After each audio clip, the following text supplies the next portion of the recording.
At ito nga pala si Burnok, talaga namang sobrang hyper nito. Ito rin talaga si Burnok, talaga namang sobrang ingay nito kapag tumahol. Talaga ito yung ginagawa naming alarm clock kapag umaga.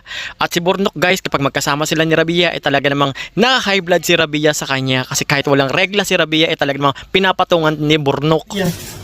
Gusto ni Rabia ng hotdog. Ayoko, pinatalunan mo ako. Itong hotdog pala guys, nabili ko lang to sa may TikTok. Mura lang to, nasa 2 pesos lang yata ang isang piraso.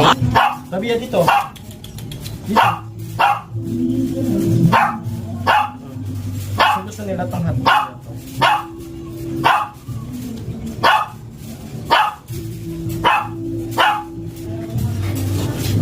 Ba't ka kasi tinatalunan mo ako?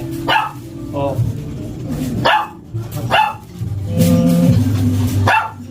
Ito yung hotdog nila guys, oh. Yung brand niya, purple.